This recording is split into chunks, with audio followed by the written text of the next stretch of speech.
बीड जिल्ह्यात लग्नाळू मुलांचे लग्न लावणारी फसवणारी टोळी सक्रिय असल्याचं समोर आलंय।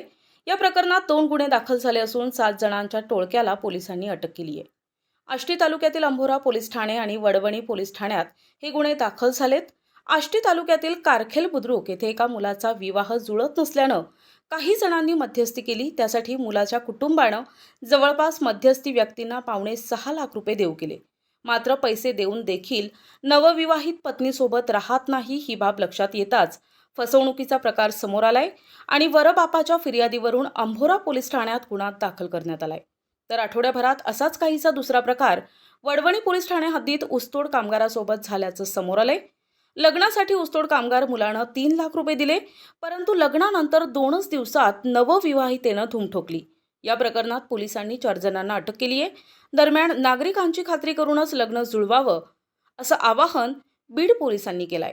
ह्याच्यामध्ये हे दोन्ही एक आष्टीचे कंप्लेंट माझ्याकडे आले होते आणि वडवणीचे जो आमचे इन्चार्ज आहे त्यांनी ते ट्रॅप लावला होता। बेसिकली ते मुलांची फसवणूक करतात, त्यांना लग्नाचा आमिष दाखवून त्यांचं लग्न लागत नाही त्यामुळे ते बेसिकली वधू त्यांना ते देण्याचा प्रयत्न करतात। त्यांनी शादीसुद्धा ते लावतात आणि शादी केल्यानंतर ते पुढचे 7-8 दिवसमध्ये तिथून गहने वगैरे आणि पैसे घेऊन ते तिथून पळून जातात। परत तुम्ही त्यांना ते काय शिकायत केली ते परत ते वेगळा सांगतात की ठीक आहे आम्ही दुसरा लग्न तुम्हाला लावून देऊ। त्याच्यानंतर परत हे जो फसवणूकचा प्रकार हे चालूच राहतात।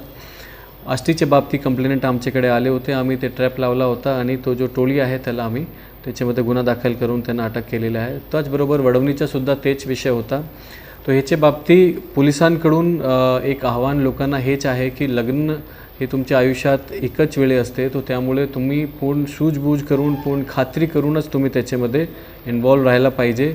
अशी जी टोळी आहे, असा जो फोर्जरी करणारे चीटिंग करणारे टोळी आहे त्यांच्याचे सावध राहा आणि तुम्हाला काय संशय वाटला तर तुम्ही आमच्याकडे बीड पोलीसकडे येऊन तुम्ही मदत मागू शकता। NTV news Marathi Beed.